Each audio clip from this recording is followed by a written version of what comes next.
Ada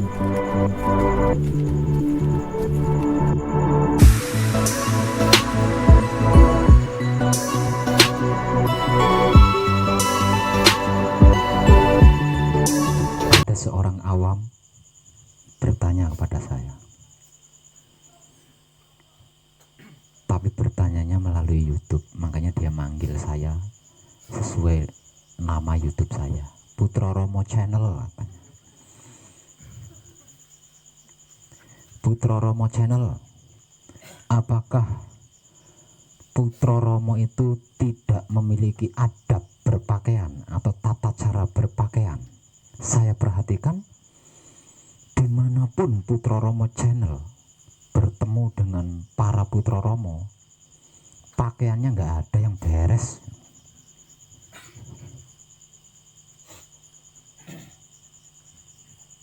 Karena nanyanya di YouTube, maka saya balas melalui YouTube pula.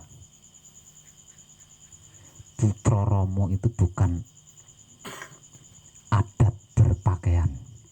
Putra Romo itu bukan tata cara berpakaian. Kalau soal adab berpakaian, tata cara berpakaian itu ada butik atau ada salon atau tata rias pengantin. Putra Romo itu adalah laku manunggal jati. Jadi bukan soal pakaian, bukan soal tubuh, bukan soal profesi atau jabatan dan lain-lain. Putra Romo adalah tentang laku menuju kesempurnaan abadi, bukan tentang yang lain.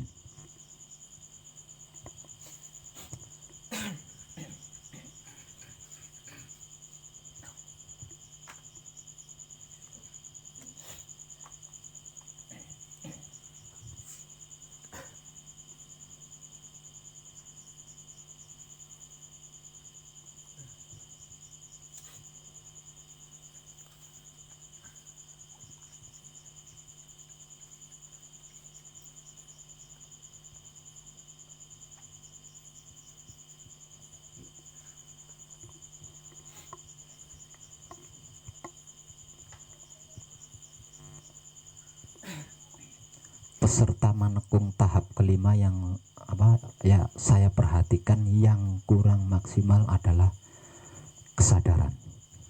Ya.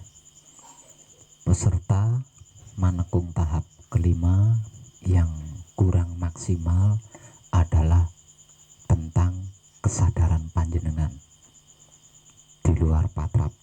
Kalau di saat patrap oke lah, tapi di luar patrap kesadaran panjenengan kurang luas, jadi masih jauh dengan yang namanya universal. Luas saja enggak. Nah, selagi di sini panjenengan harus berlatih itu. Berlatihnya dimulai dari hal-hal yang kecil. Enggak usah hal-hal yang besar-besar, enggak usah. Yang muluk-muluk enggak usah. Karena yang besar-besar, yang muluk-muluk itu sudah terbiasa kita hadapi. Yang belum terbiasa kita hadapi itu adalah hal-hal yang kecil, hal-hal yang sepele, hal-hal yang hampir setiap waktu kita lakukan. Nah, di situ panjenengan harus bisa menghargai dan menghormati dengan kesadaran cinta kasih sayang panjenengan sebagai putra kekudangane Romo.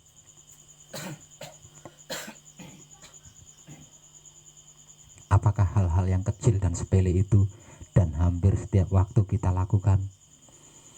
Apapun yang dekat dengan diri panjenengan, seperti baju, sarung, celana, sandal, seperangkat alat mandi, alat makan,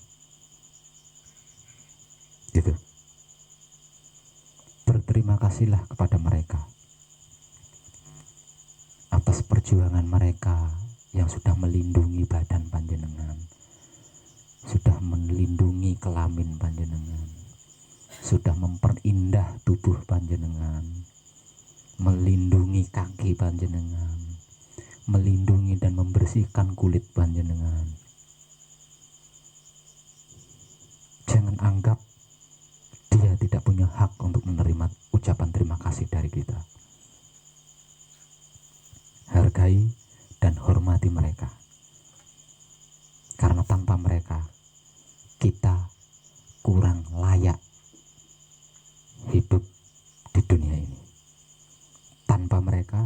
kita kurang layak, bahkan kurang sempurna hidup di dunia ini. Coba saja panjenengan tanpa baju, layakkah? Coba panjenengan tanpa celana, layakkah? Panjenengan harus berlatih sejak dini. Kalau panjenengan sudah bisa menghormati, menghargai baju panjenengan yang telah melindungi tubuh panjenengan, celana sarung panjenengan yang sudah melindungi panjenengan, sandal sepatu panjenengan yang sudah melindungi panjenengan, alat mandi yang sudah membersihkan panjenengan dan sebagainya. Kalau panjenengan sudah bisa di situ, ketika panjenengan keluar dari pesanggrahan ini, kembali ke rumah, ke tengah keluarga, saya jamin panjenengan pasti bisa menghargai dan menghormati orang lain. Bisa menghargai dan menghormati kadang, bahkan bisa menghargai dan menghormati sesama makhluk hidup. Selagi panjenengan belum bisa menghormati apa yang sudah berjuang untuk diri panjenengan di setiap waktunya, bagaimana mungkin panjenengan bisa menghormati dan menghargai orang lain? Sepele bukan? Nyaris tidak terpikirkan oleh panjenengan bukan? Bahwa baju panjenengan itu sudah berjuang, sudah melakukan sesuatu hal yang terbaik, menutupi aurat panjenengan, melindungi tubuh panjenengan, memperindah tubuh panjenengan.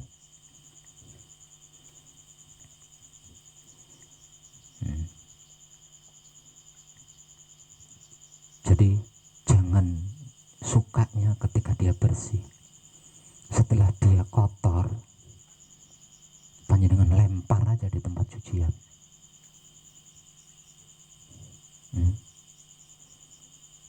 Itu panjenengan suka karena masih bersih.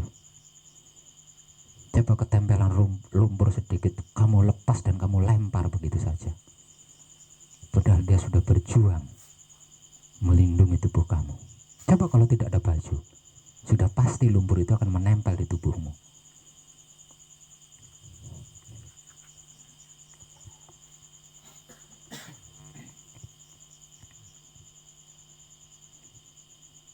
Itu loh kesadaran. Sampai sejauh dan sedalam itu loh kesadaran.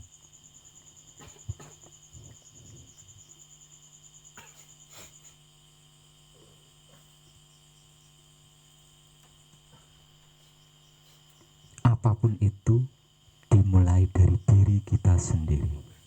Begitu juga tentang menghargai orang lain, tentang menghormati orang lain,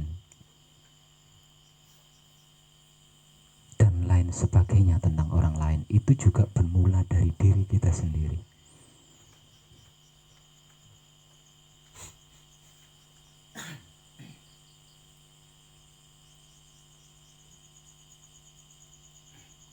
Dan hanya dengan kesadaran kita bisa mengungkap, mempelajari, dan mempraktekkannya.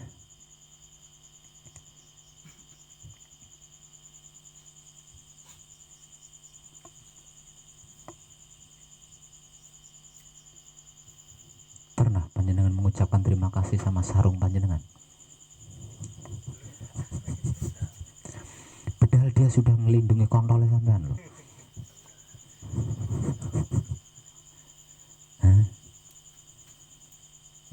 Nggak pernah ngucapin terima kasih, kotor sedikit, setelah 3 hari dipakai langsung sampean kuel leboknya kresek.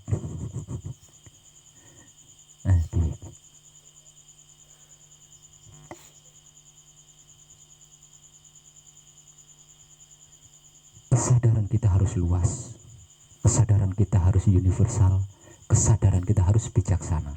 Jika kesadaran kita belum luas, kesadaran kita belum universal, kesadaran kita belum bijaksana, Maha Suci itu adalah alam semesta seisinya. Maha Suci adalah alam semesta seisinya.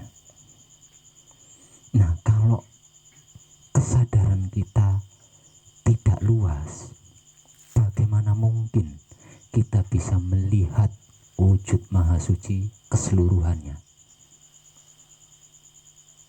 Karena kesadaran kita tidak luas, bisa jadi yang kita saksikan hanya tangannya Maha Suci atau hidungnya, tidak seluruh badannya. Kalau kesadaran kita tidak universal, bagian-bagian tubuh Maha Suci yang akan kita lihat, bukan keseluruhan tubuhnya, bukan keseluruhan wujudnya. Karena apa? Karena Maha Suci, wujud Maha Suci adalah semesta alam seisinya. Sebab itu dia dijuluki Maha Besar.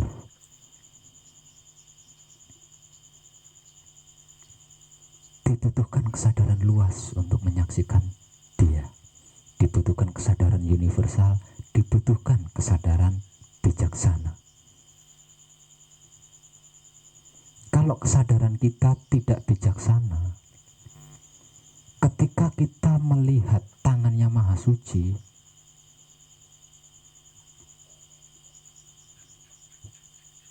nggak sesuai dengan favorit kita. Karena favorit kita itu adalah kulit kuning, katakanlah. Begitu melihat tangannya Maha Suci tidak kuning, ini bukan tangannya Maha Suci, ini pasti tangan iblis ini.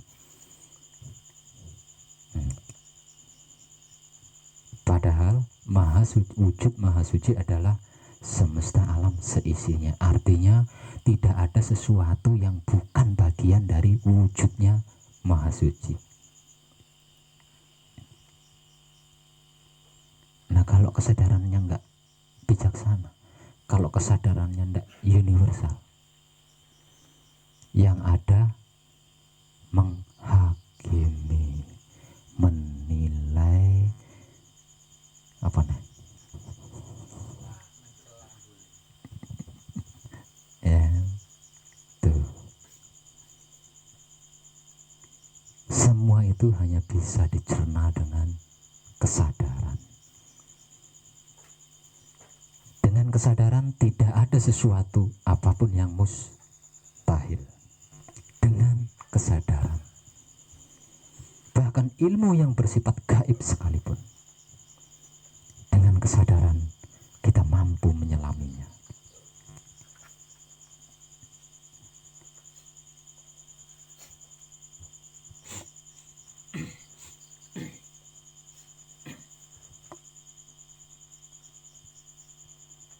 Sedikit saya mengorek sejarah silam yang pernah terjadi pada hari Senin Pahing tanggal 14 November tahun 1955.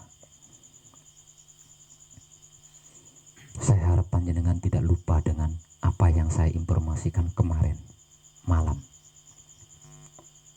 Karena apa yang saya informasikan kemarin malam terkait tulang rusuk, poinnya adalah di sejarah yang pernah terjadi pada hari Senin Pahing jam 6.05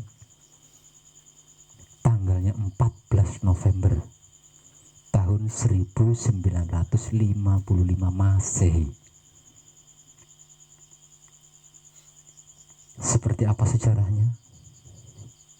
Sejarahnya ketika itu yang tersebut kunci, Pauling, Asmo, Mijil dan Singkir itu belum ada bacaannya.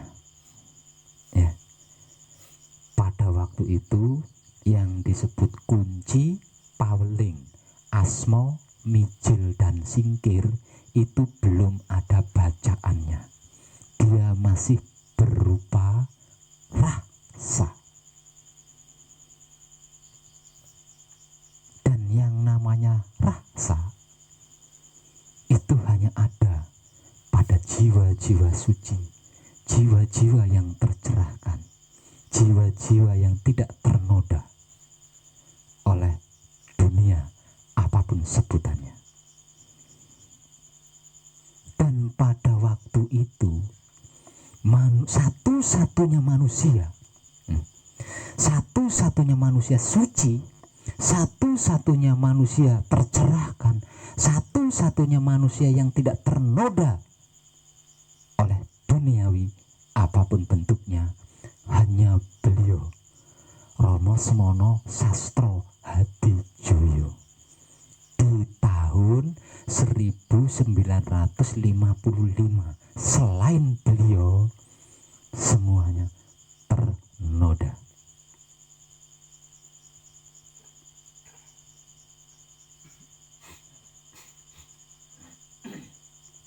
Ingat, kejadian ini adalah hari Senin Pahing, waktunya hari Senin Pahing, jam 6.05, tanggalnya 14 bulannya November, tahunnya 1955 Masehi. Bukan selain waktu itu loh ya. Selain waktu itu ada kemungkinan ada orang lain juga yang tidak ternoda, juga suci. Tapi di waktu dan saat jam 6.05 hari Senin Pahing, tanggal 14 bulan November tahun 1955 Masehi, satu manusia, hanya ada satu manusia yang suci pada saat itu, yang tercerahkan pada saat itu, tidak ternoda sama sekali dengan yang namanya dunia apapun sebutannya. Nah, karena kesucian beliau ya,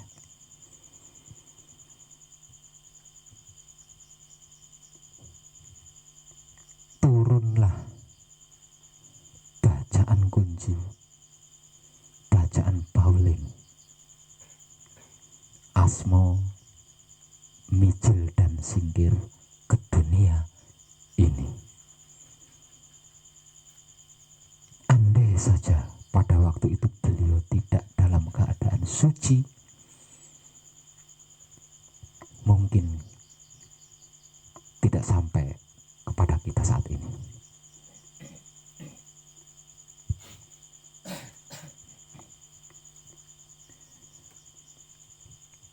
Bentuk-bentuk kesuciannya di mana?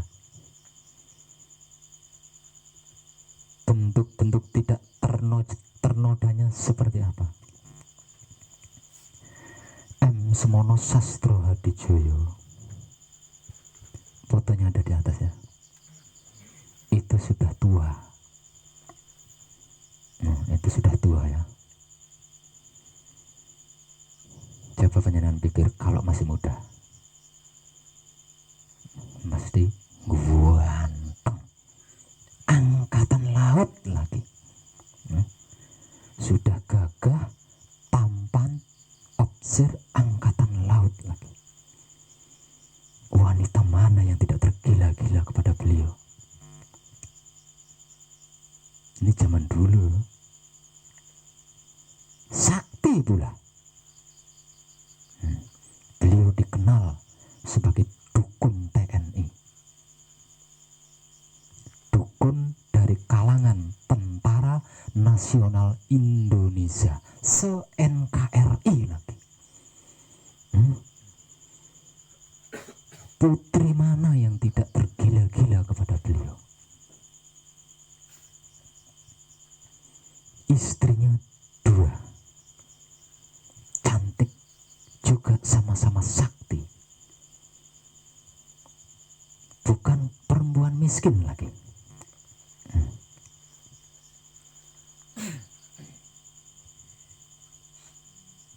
Namun seumur hidupnya, kedua istrinya yang cantik jelita lagi sakti itu tidak pernah dinaiki.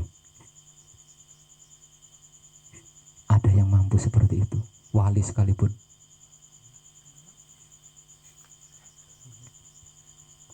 Wali sekalipun tidak akan mampu. Buktinya apa wali tidak mampu? Lah punya anak kok. Ya, lah buktinya mbak anak.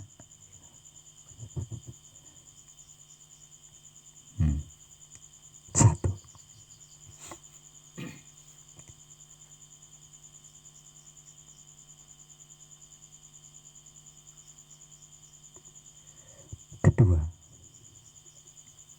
seumur hidup beliau tidak pernah menilai, membedakan, menghakimi sesama makhluk hidup. Bukan cuma manusia loh ya, ukurannya sesama makhluk hidup. Seumur hidup beliau tidak pernah menilai, menghakimi, mencela dan lain sebagainya kepada sesama makhluk hidup.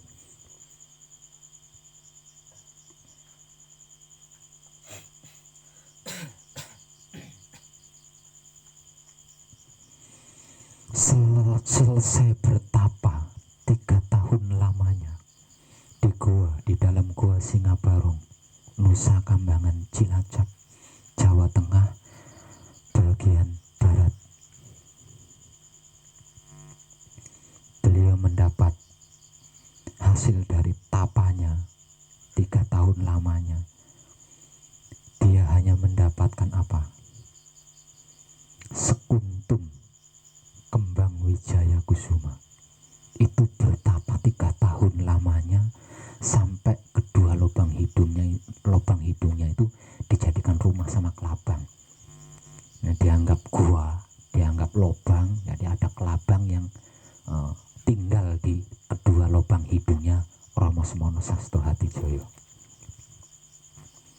Pakaiannya hancur.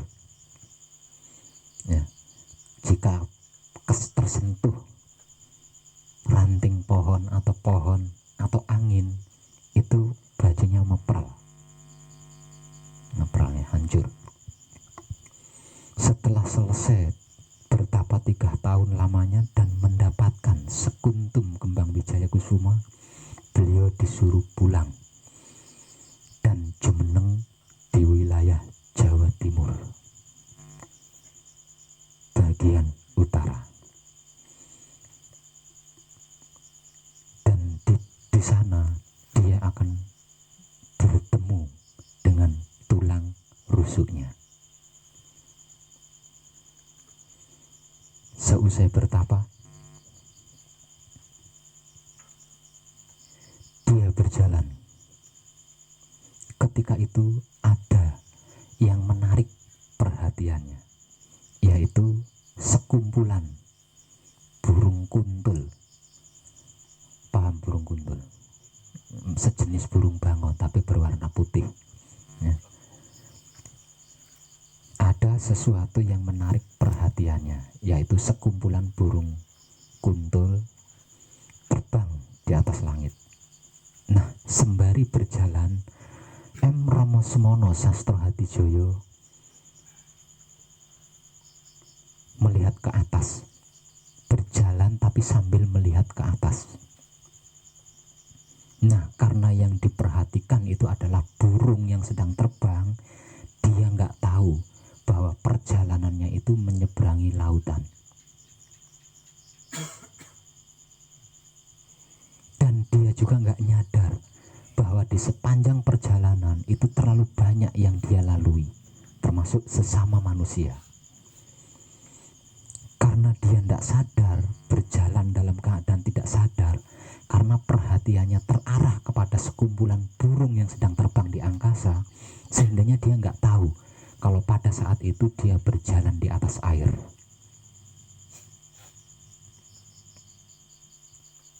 Yang kemudian melalui kampung-kampung, desa-desa, dia nggak nyadar. Kesadarannya pulih kembali ketika sekumpulan burung terbang itu lenyap seketika. Dia baru sadar kalau dia sudah sampai di kota tempat tinggalnya, yaitu Purworejo. Dan ketika dia sadar, dia sudah telanjang bulat. Pakaiannya sudah nggak ada sama sekali karena kehempas angin, tersentuh pohon-pohonan dan lain sebagainya. Jadi dia telanjang bulat ketika sadar, dan itu sudah sampai di kota tempat tinggalnya, yaitu Purworejo. Singkat punya cerita, Rama Semono Sastro Hadijoyo melanjutkan laku murni menuju sucinya di Jawa Timur, bertempat tinggal di Perak, Surabaya, sebagai opsir Angkatan Laut. Singkat punya cerita, tibalah saatnya hari Senin Pahing, tanggal 14 November tahun 1955. Kejadiannya bermula dari seorang perempuan sakti, bermula dari seorang perempuan cantik sakti lagi, sedang menderita sakit. Namanya Ibu Sri Mukani. Ibu Sri Mukani ini sudah punya suami, juga sudah punya anak. Dia tokoh spiritual di wilayah Jawa Timur. Kesaktiannya tidak diragukan lagi. Pada waktu itu Ibu Sri Mukani menderita sakit lumpuh, kalau zaman sekarang stroke. Kalau zaman sekarang itu disebutnya stroke, kalau zaman dulu lumpuh. Wajar Ibu Sri Mukani kena stroke, itu wajar. Karena apa? Karena dia seorang pendekar wanita, emosinya mudah, jengkelnya mudah, alias darah tingginya sering. Makanya terserang lumpuh atau stroke. Diobati sama suaminya kemana-mana, hingga menghabiskan dana yang tidak sedikit, namun tidak kunjung sembuh. Puluhan dukun, tabib, dokter, tidak ada yang mampu menangani. Ibu Sri Mukani tetap menjadi kembang amben, kalau istilah Jawa, tidak bisa beranjak dari tempat tidur. Suatu ketika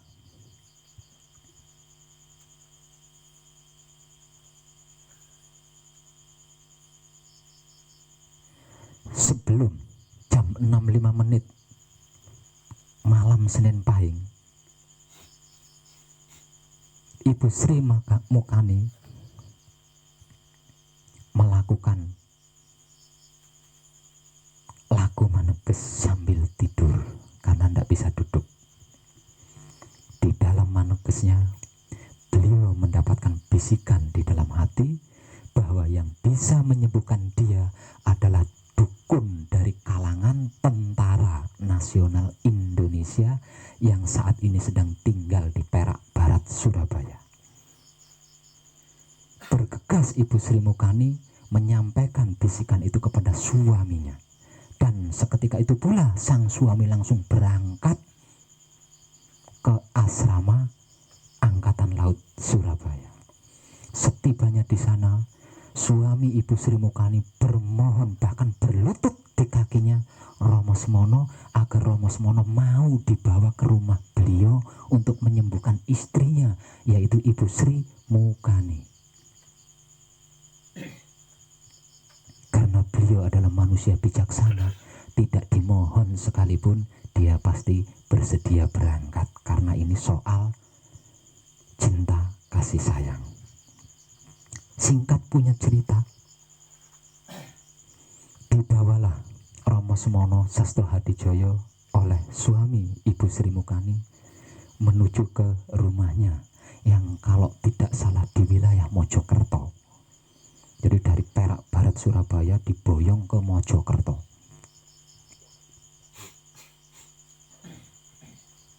Setibanya di rumah, apa yang terjadi? Setibanya di rumah, yang terjadi malah Romo Semono Sastro Hadijoyo dipermalukan, bahkan ditantang adu kesaktian. Kala itu Ibu Sri Mukani sedang tidur, sedang berbaring di tempat tidurnya yang tidak pernah dia tinggalkan, di ruang tamu.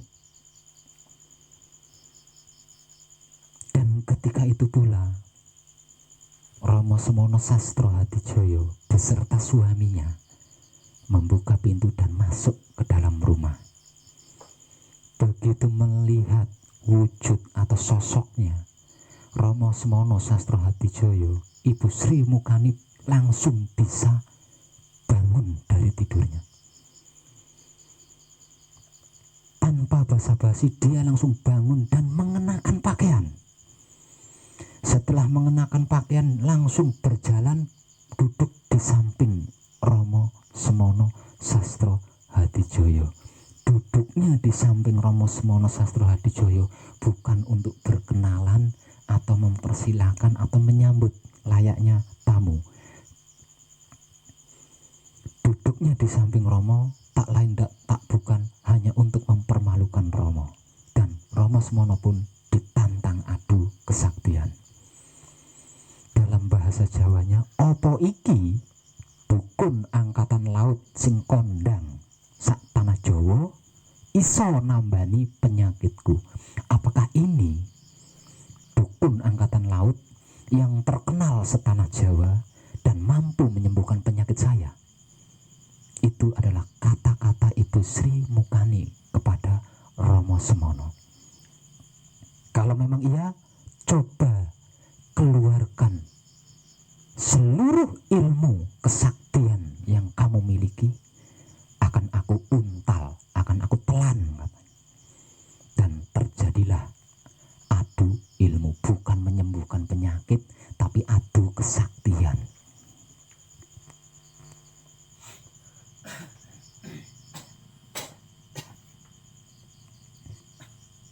Seluruh ilmu kesaktian yang Romo Semono Sastro Hadijoyo miliki dikeluarkan. Karena pada waktu itu Romo Semono Sastro Hadijoyo merasa jantan. Sebagai seorang lelaki tentu tidak pantas dipermalukan oleh seorang wanita. Sehingganya seluruh ilmu kesaktiannya dikeluarkan. Namun tidak ada satupun ilmu yang mampu menggoyahkan Ibu Sri Mukani. Kebayangan seperti apa saktinya perempuan itu? Tidak ada satupun ilmu yang Romo Semono Sastro Hadijoyo miliki menggoyahkan Ibu Sri Mukani yang baru sembuh dari penyakitnya.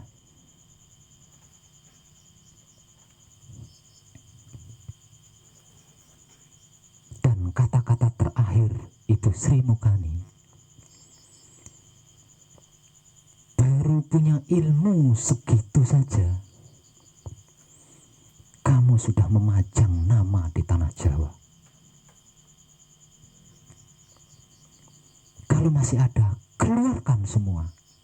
Keluarkan lagi ilmumu. Jika perlu, gurumu suruh datang ke sini. Ditantang seperti itu oleh Ibu Sri Mukani. Tapi yang sampai di telinga Romo Semono Sastro Hadijoyo bukan kata-kata seperti itu. Padahal Ibu Sri Mukani berkata, apa sudah habis ilmumu? Kalau masih punya lagi simpanan ilmu, keluarkan, akan aku telan. Jika perlu, gurumu sekalian suruh datang ke sini. Itu kata-kata yang keluar dari mulutnya Ibu Sri Mukani.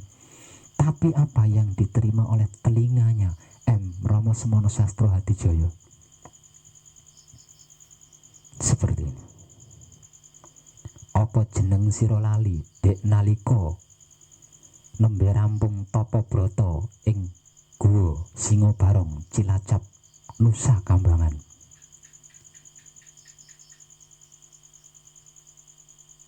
Aku paring dawuh panjenengan bakal ketemu Kadangiro.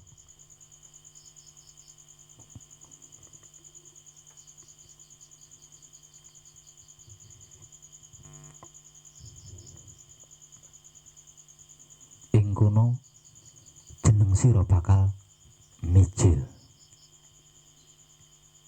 Mendengarkan suara itu, tubuh Semono Sastro Hadijoyo bergetar. Nah, bergetar. seluruh bulu romonya berdiri, rambutnya berdiri seperti bulunya landak. Tahu landak enggak? Tubuhnya bergetar. Dan seketika itu Rama Semono Sastro Hadijoyo memanggil Ibu Sri Mukani dengan kata Yai. Kalau bahasa sekarang Dek atau Yang.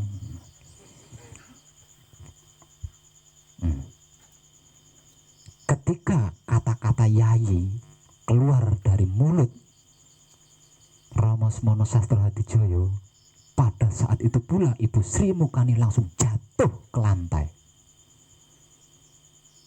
sambil berkata, "Duh Kakang Mas, Pangeran Ingsun," merangkak menghampiri Rama Semono sambil berangkang terus sambat, "Duh Kakang Mas, Pangeran Ingsun."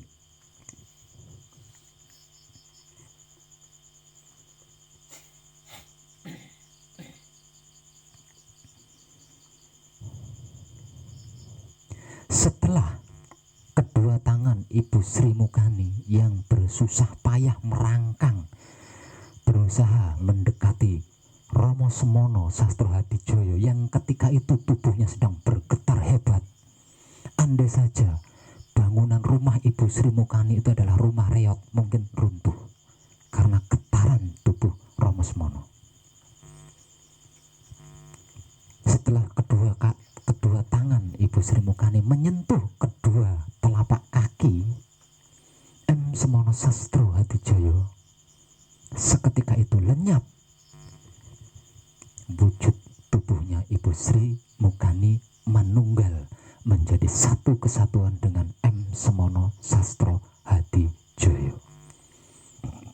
Dan sejak itu pula satu-satunya manusia yang diutus ke dunia ini yang memiliki tulang rusuk lengkap adalah beliau, karena tulang rusuknya telah kembali. Dan kejadian itu menggemparkan seluruh penjuru dunia, bahkan sampai ke daerah India, Arab, dan seluruh negara-negara yang memiliki spiritual hebat. Semua orang-orang hebat menyaksikan ada sinar dari atas langit jatuh ke tanah Jawa, dan mereka meyakini sinar atau cahaya itu adalah bentuk atau wujud Gus Ahmad atau Ratu Adil. Karena mengetahui Ratu Adil atau Gus Ahmad atau Satrio Paningit telah turun ke bumi, dan bumi yang dijadikan pijakan adalah tanah Jawa, semuanya berdatangan ke Jawa. Bagi orang sakti, dimanapun tempatnya, untuk mendatangi suatu tempat itu bukan sesuatu hal yang sulit. Dengan sakedep netro kalau bahasa Jawanya, orang-orang sakti itu sudah bisa sampai ke tanah Jawa, sehingga sempat menyaksikan kejadian yang dialami antara Rama Semono Sastro Hadijoyo dengan Ibu Sri Mukani Manunggal Jati.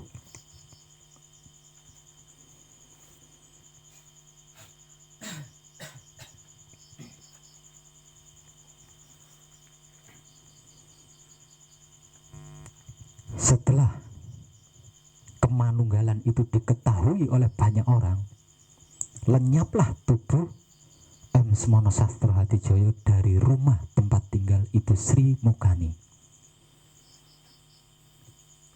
lalu pulang ke rumah dinasnya. Sesampainya di rumah dinas, setelah berpamitan kepada kedua istrinya, lalu beliau masuk ke dalam kamar untuk manekung.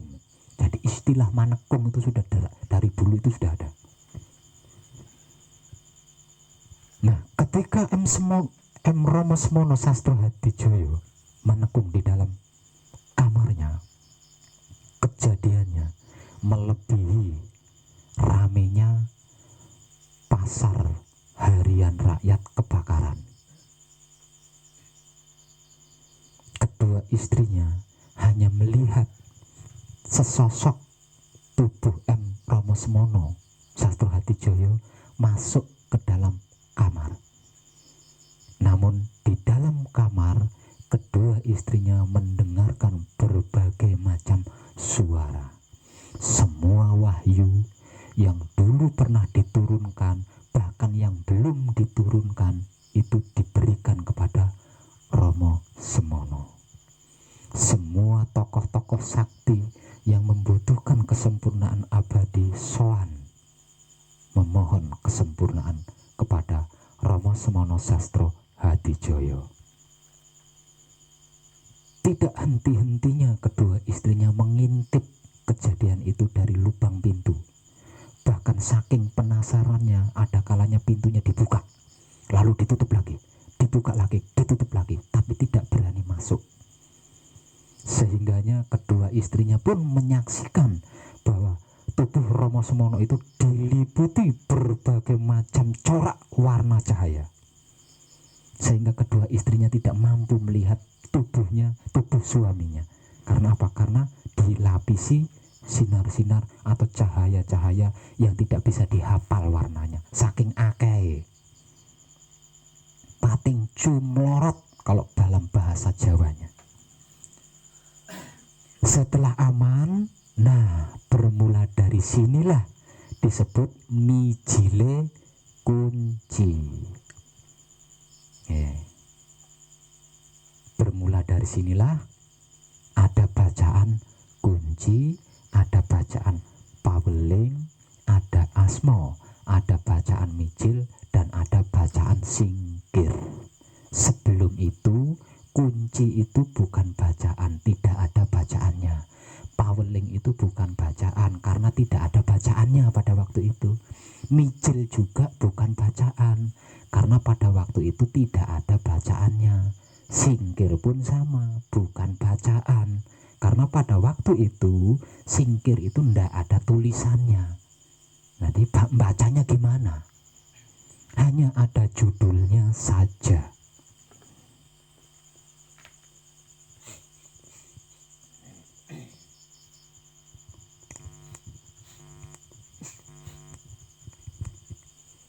Benang merahnya artinya untuk mencapai kesempurnaan abadi yang sejati, yang sesungguhnya, yang sebenar-benarnya, siapapun dia harus bertemu dengan tulang rusuknya.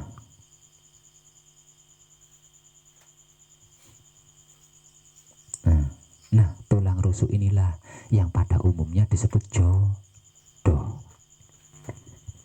Kalau tidak bertemu dengan tulang rusuknya, kesempurnaan abadi itu gaib. Hanya kita sendiri yang mengalami, yang mengetahui. Orang lain tidak ngerti dan tidak percaya. Artinya kesempurnaan abadi itu tidak bisa direalkan jika kita belum bertemu dengan tulang rusuk kita. Begitupun juga dengan wanita. Kalau belum bertemu dengan pemilik tulang rusuknya, tidak bisa merealkan kesempurnaan abadi.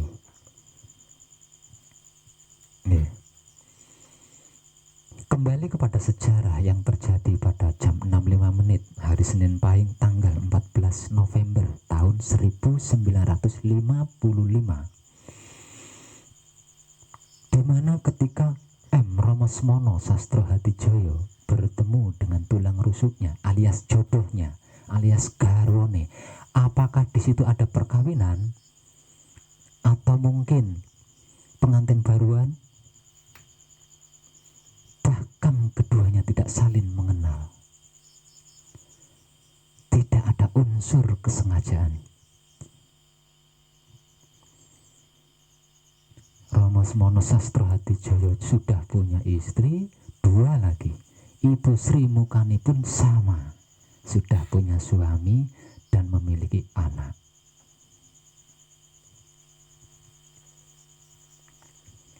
sini tidak ada satupun yang dirugikan.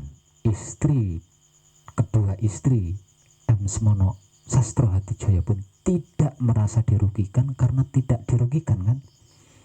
Suami dan anaknya Ibu Sri Mulyani pun tidak merasa dirugikan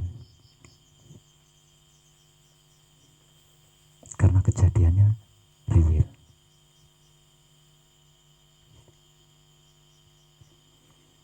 Untuk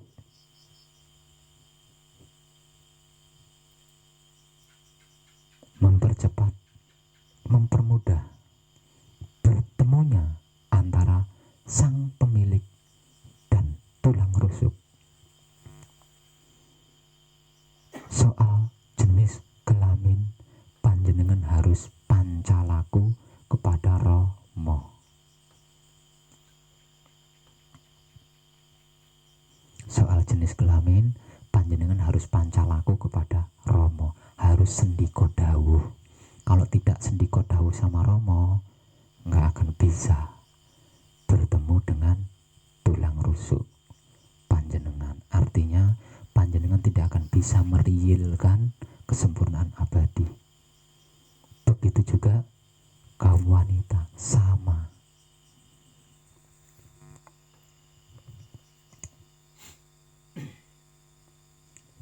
Kenapa bukan tulang rusuknya kok dikawin sama Rama Semono?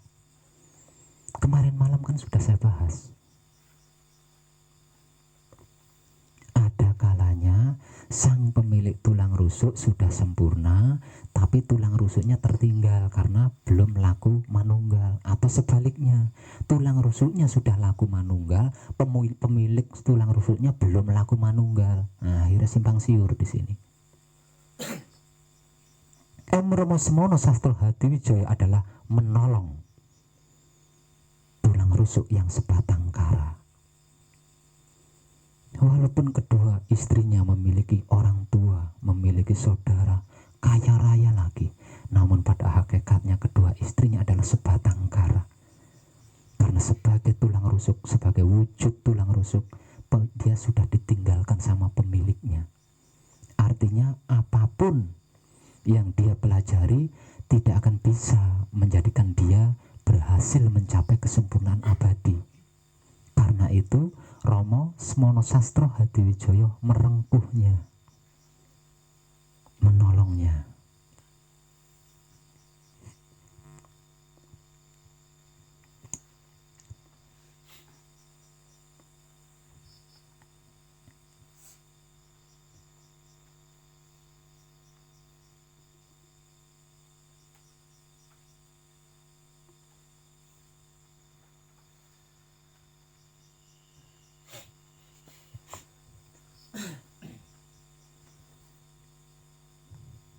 Nah, ini akan terungkap di dalam Manekung.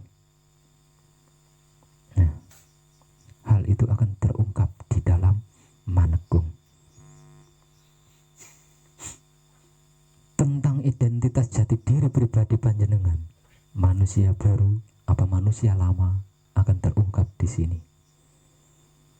Sedangkan tentang tulang rusuk panjenengan ada di mana, itu akan menyusul ketika panjenengan rajin melakukan patrap samadhi mijil sowan.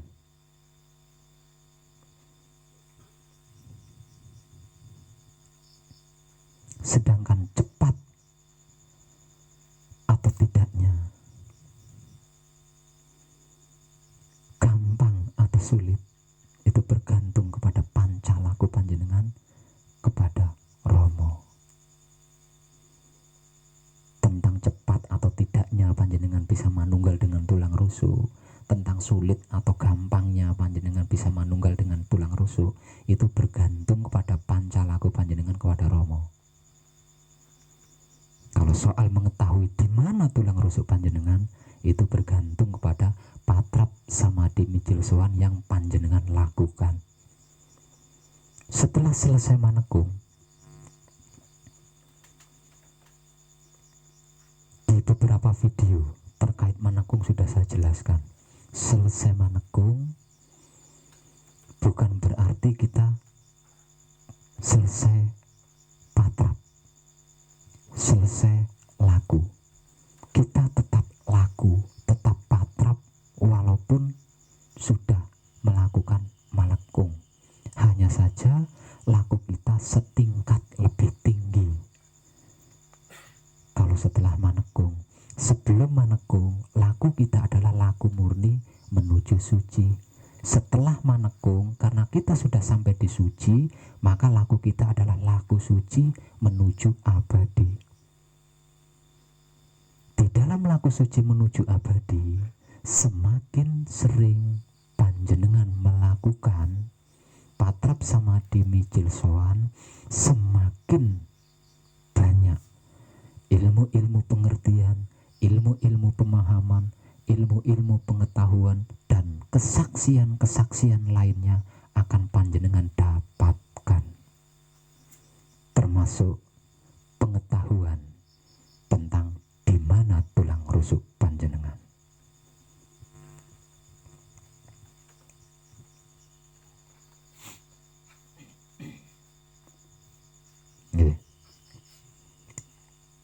Nah, kalau saya sudah tahu di mana tulang rusuk saya, satu misal tulang rusuk saya ada di India, berarti saya bisa menjemputnya. Kui jenenge cawe. Tidak perlu dijemput, tidak perlu dipelet. Romo akan mengantarkan buat panjenengan. Gratis lagi.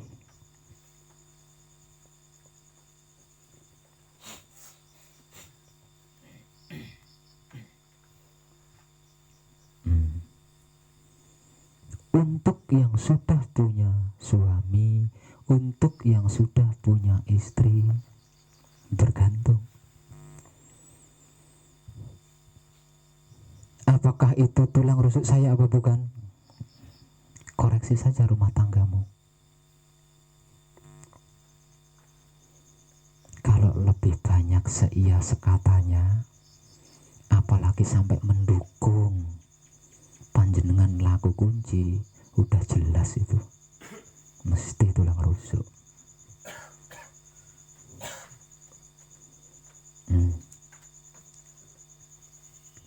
Nah, kalau sering bertengkar tapi kok mendukung salah satunya menjadi putra, wis cetha, itu sudah mendekati. Nah, tinggal pembuktian saja.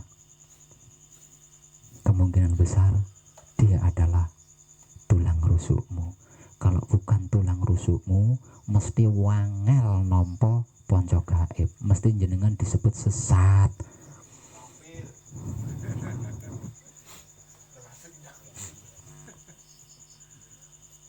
Gitu. Aslinya mudah. Untuk putra Romo yang masih awam itu mudah aslinya. Untuk mengetahui tulang rusuknya itu istrinya apa bukan, itu jadi gampang sekali. Lihat aja dia suka enggak kita mengetahui kita laku patrap, menjalankan laku manunggal ini, dia suka enggak, mendukung enggak. Kalau mendukung habis 99% itu. Kalau sampai mendukung, melihat panjenengan melakukan patrap di kamar kok ndak mempermasalahkan, panjenengan mempelajari wahyu panca gaib kok didukung, ndak sengit, ndak nyerekal, dan ndak mempersulit, wis cetha 99% itu adalah tulang rusukmu.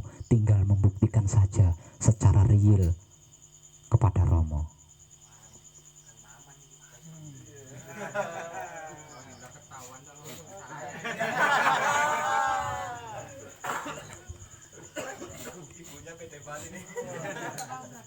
Amin. Pokoknya jangan sampai tanggung.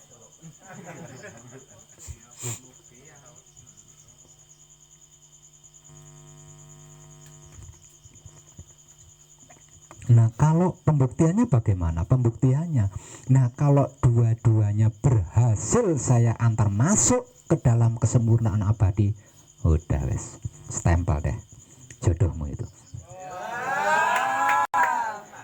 Tinggal bikin sertifikat. Harus panjangan.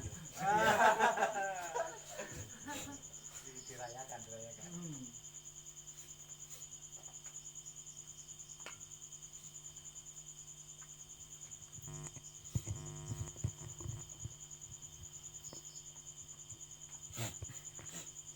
untuk yang belum bersuami, untuk yang belum beristri, tidak usah dipikirin. Romo akan menyelesaikan.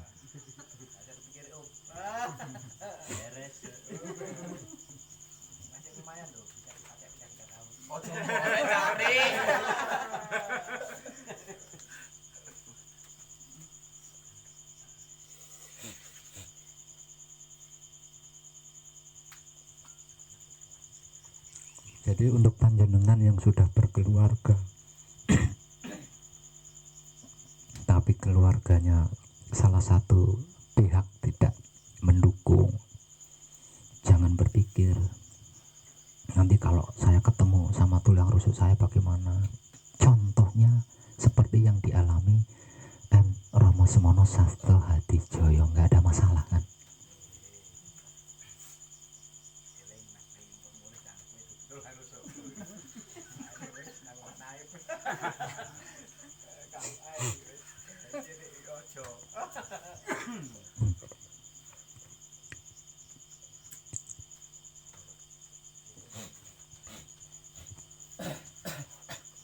Ketika Semono Sastro Hadijoyo manunggal dengan tulang rusuknya, yang mijil adalah kunci paweling asmo mijil singkir. Nah kalau putra Pak Web, yang mijil adalah kesempurnaan abadi.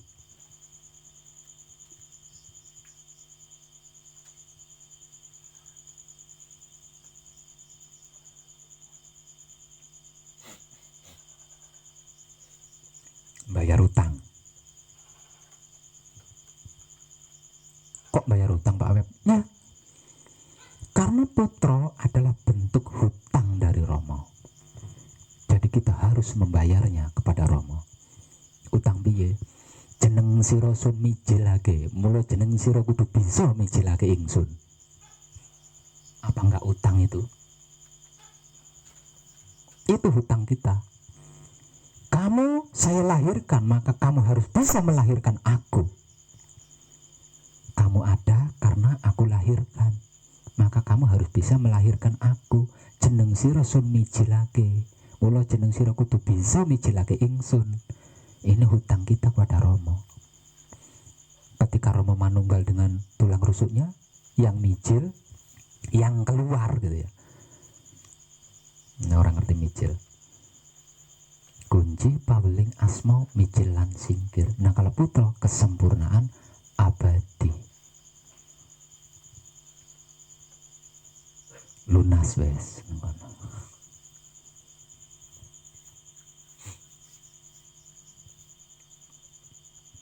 Nah kalau kita sudah nunggal dengan tulang rusuk kita, artinya kita sudah bisa mijilake Romo.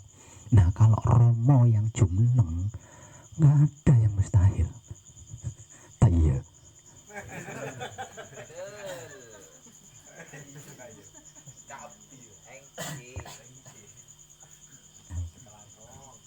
Nah kalau kita yang mijil masih ada yang mustahil. Misal kalau kesadarannya kemomoran nggak jadi, kesadarannya goyah ora mujarab. Tapi kalau Romo yang mijil ndak peduli kesadaran kemomoran atau ndak peduli Bang Romo. Nah, makanya kita di sini perlu berlatih dan jangan pernah kecewa dengan latihan kita, karena kita belum bisa mijilake Romo, baru bisa mijilake kesadaran. Nah karena kita belum Romo, masih belajar mijilake Romo, ojo kuciwo. Sing penting terus latihan, sabda terus. Soal gagal berhasil nggak usah dipikirin, karena suatu kewajaran.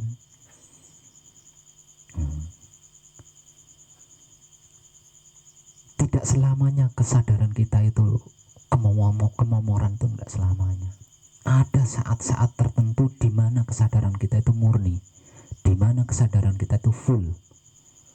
Nah kalau latihan kita gentun, nanti kan kita tahu, oh di bagian ini nih kesadaran saya bisa murni, oh di di saat-saat seperti ini nih kesadaran saya bisa full. Nanti kan tahu di situ. Ngono loh, bro.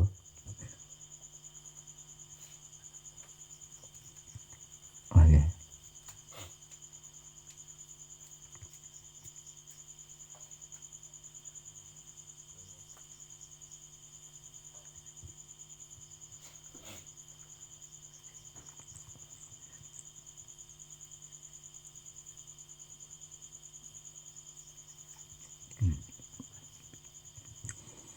Nah, kalau kita sudah sering bisa mijilake kesadaran, wis mesti romo katut mijil nyawang kesadaran iki Pak lenggahane Romo. Kesadaran itu tempat duduknya Romo, singgasananya Romo, pangobahe Romo. Nah, kalau singgasananya sering kita mijilake, yang menduduki singgasana itu kan katut lama-lama.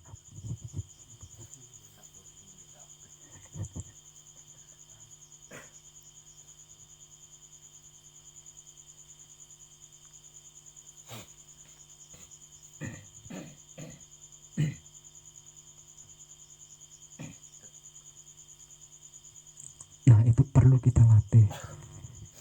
Untuk yang masih dalam tahap manekung, perluas kesadarannya. Nggih. Perluas kesadarannya, persering kesadarannya. Nah, nanti lama-lama kan bisa universal kesadarannya. Dan kita berlatih dimulai dari hal-hal yang sepele-sepele saja, yang kecil-kecil saja, yang nempel pada diri kita di setiap harinya ini. Itu latihannya untuk yang masih dalam tahap manekung. Kalau latihan untuk yang sudah selesai manekung, walah wis ndoweh lambeku ngomong. Perhatikan sesuatu dengan sadar, lalu nikmati sesuatu itu dengan kesadaran, kemudian action. Itu latihan untuk yang sudah selesai manekung.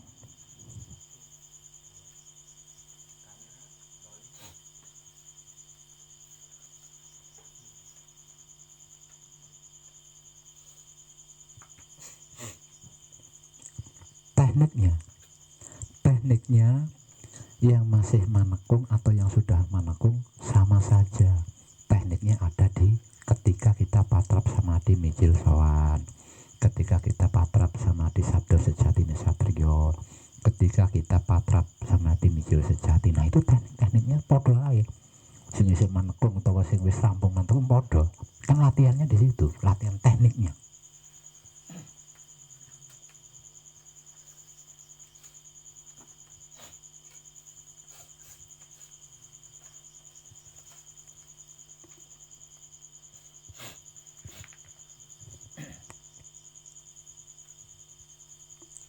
Rahayu Mas Jojo.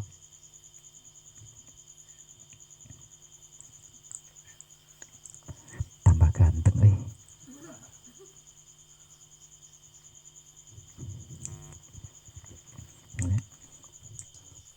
barangkali istrinya pengen ngeliat. Teh, tahu? Tuh suaminya tuh. Wani ganteng, oi.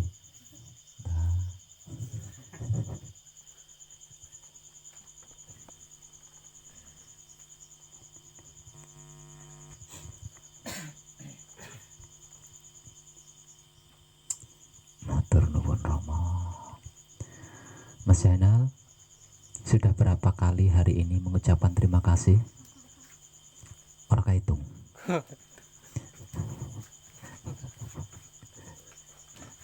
Orang kahitung apa masih bisa dihitung? Cuman nggak bisa ngitung. Oh, nggak bisa ngitung. Berarti barlen. Butuh kodeko.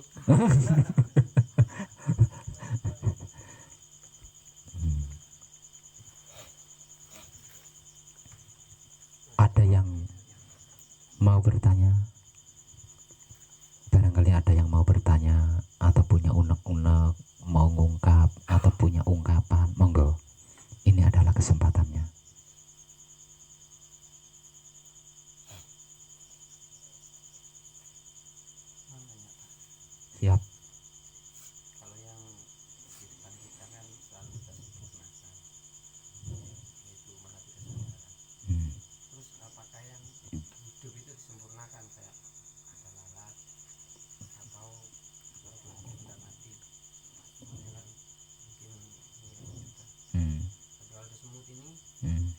Nah kalau sampean mateni semut ya disempurnakan toh. Nah nek orang mbok apa-apa nih nyapa disempurnakan. Ya. Nah kalau sampean digigit nyamuk terus nyamuknya kamu pukul ya sempurnakan toh. Tapi lek nyamuk mbok sebul mbok ngongkon miber ya ora perlu disempurnakan wong dekne gak mate. Kalau air hujan atau apa? Kalau biasa lihat. Matur nuwun Mas. Bukan disempurnakan. Disempurnakan itu kalau masuk pencernaanmu.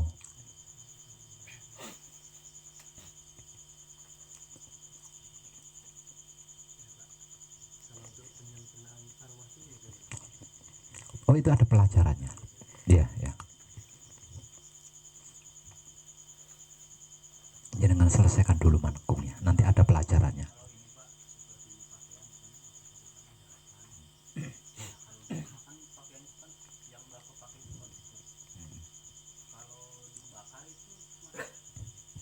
Ya harus disempurnakan. Karena dimusnahkan kan. Dihancurkan ya harus disempurnakan supaya Jojo tidak disebut membunuh, tidak disebut merusak, tidak disebut menghancurkan. Tapi kalau tidak disempurnakan, ya itu sudah jelas Jojo melakukan pembunuhan, Jojo melakukan pemusnahan, perusakan dan lain-lain. Ya sama saja.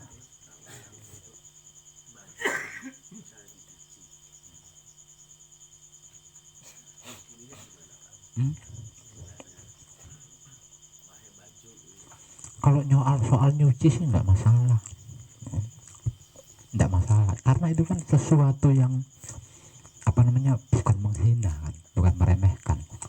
Justru mencuci itu adalah salah satu bentuk menghormati, bukan meremehkan. Bentuk-bentuk meremehkannya itu ketika kita melepas baju kotor itu loh ya, ketika baju kita masih bersih kan mau berpapasan sama seseorang aja dicium dulu.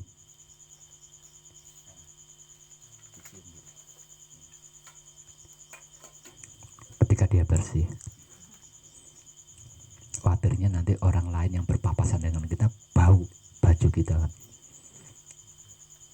Tapi ketika dia sudah kotor, penuh daki, penuh keringat, tentang lepasnya itu kan, dia sudah sehari penuh melindungi tubuh kita. Tapi begitu nyampe di rumah, pulang kerja, karena saking lelahnya,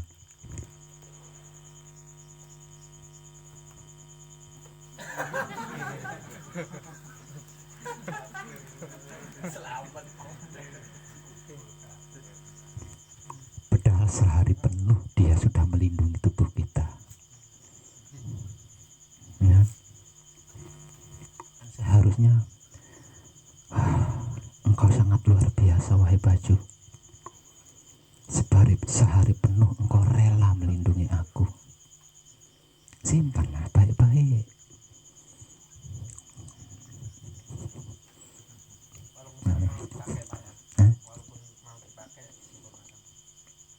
Itu cukup sadar. Kalau itu sih cukup sadar. Untuk masalah kelamin Pak, mewakili semua ya. Kan kita katakanlah setelah meneguh namanya suami istri, gimana itu Pak adabnya? Nanti Maman akan tahu sendiri. Itu dulu. Nanti Maman akan tahu sendiri. Kapan hidup Kang Maman menggerakkan untuk hal itu, kapan hidup Kang Maman tidak menggerakkan untuk hal itu. Dan ketika hidup Kang Maman tidak menggerakkan untuk itu, jangan coba-coba. Nanti dipaksa minum obat kuat.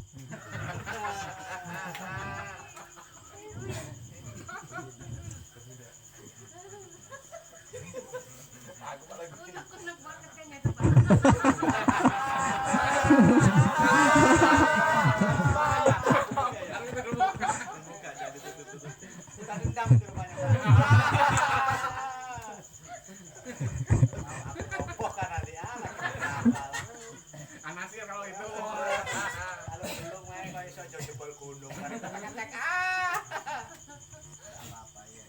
punya kadang dari Kudus namanya Pak Nurwanto. Pak Nurwanto itu orangnya cerdas banget ya, karena dia sudah biasa meminta wejangan ke sana, minta wejangan ke sana, jadi pengetahuannya sangat luar biasa. Namun satu yang membuat dia dedel itu adalah masalah hubungan suami istri. Gitu. Dan pelajaran itu baru dia dapatkan dari saya. Nah, selama dia belajar itu kepontal-pontal, sampai dia bersumpah, aku bersumpah akan menjaga syahwatku. Enggak disebut ini otak, hati itu enggak disebut. Langsung ke syahwat. Aku bersumpah akan menjaga syahwatku. Baru 3 malam datengin istrinya, sama istrinya katanya mau puasa, ora kuat. Orang kuat. Nah, itu dia hadapi, dia katakan itu enggak tanpa malu, dia katakan itu. Selesai menekung, tahu Kang Maman kapan hidup menggerakkan untuk hal itu, kapan hidup tidak menggerakkan untuk hal itu, tahu sendiri. Bukan katanya saya loh ya, dia tahu sendiri.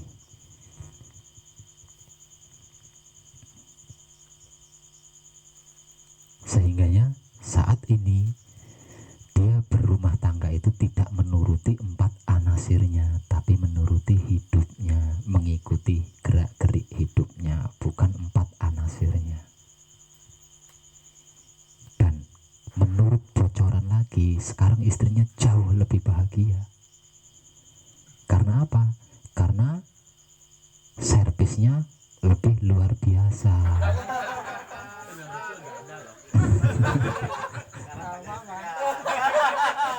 Nah, servisnya luar biasa. Lawang digerakkan oleh hidup, bukan nafsu. Jadi ada tata keramanya, ada cinta kasih sayangnya. Jadi ndak egois, yang penting punyaan dia keluar selesai. Enggak gitu.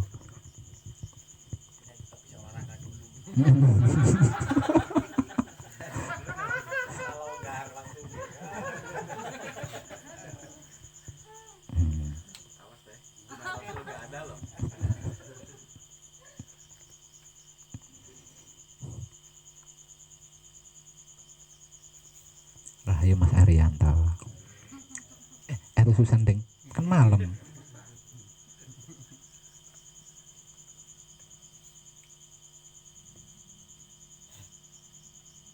Miabi Rahayu.